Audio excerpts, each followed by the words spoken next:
ಬೀದರದ ಶಾಹೀನ್ ಇನ್ಸ್ಟಿಟ್ಯೂಟನ್ನು ನಾನು ಇದುವರೆಗೆ ನೋಡಿರಲಿಲ್ಲ, ಆದರೆ ಅದರ ಬಗ್ಗೆ ಕೇಳಿದ್ದೆ. ಇವತ್ತು ಇಲ್ಲಿಗೆ ನಾನು ಭೇಟಿ ನೀಡಿ ಒಂದು ಮಾದರಿ ಶಿಕ್ಷಣ ಸಂಸ್ಥೆ ಹೇಗಿರಬೇಕು ಎಂಬುದರ ಒಂದು ಅನುಭವವನ್ನು ಪಡೆದೆ.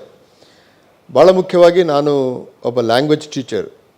ಈ ಭಾಷೆಯನ್ನು ಹೇಳಿಕೊಡುವ ವಿಧಾನ ಭಾರತ ದೇಶದಲ್ಲಿ ಸುಮಾರು ಅರ್ಧ ಶತಮಾನಗಳಷ್ಟು ಹಿಂದಿದೆ. We are behind almost 50 years in terms of language teaching. But Shaheen ಇನ್ಸ್ಟಿಟ್ಯೂಟಲ್ಲಿ 8ನೇ ಮತ್ತು 9ನೇ ತರಗತಿಗೆ 0 ಲೆವೆಲ್ನಲ್ಲಿ ಬಂದ ಮಕ್ಕಳನ್ನು ಪ್ರತಿಯೊಬ್ಬರು ಟೀಚರು 5-6 ವಿದ್ಯಾರ್ಥಿಗಳ ಒಂದು ಗುಂಪು ಮಾಡಿಕೊಂಡು ಇಂಟೆನ್ಸಿವ್ ಸ್ಟಡಿ ಮೂಲಕ ಅವ್ರನ್ನ 10th ಆಗುವಾಗ ಇಂಟರ್ಮೀಡಿಯೇಟ್ ಅಥವಾ ಅಡ್ವಾನ್ಸ್ ಲೆವೆಲ್ಗೆ ತಲುಪಿಸುವ ವಿಧಾನ ಇದೆಯಲ್ಲ, this ultra modern.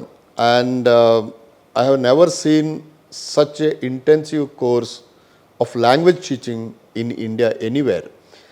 I was teaching language for the American Institute of Indian Studies from last 15 years or so.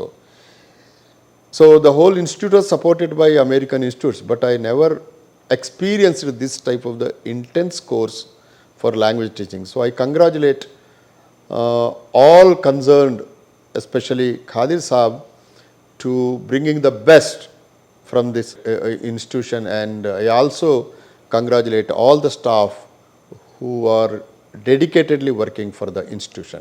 I really enjoyed, and this should be a model for India. Thank you.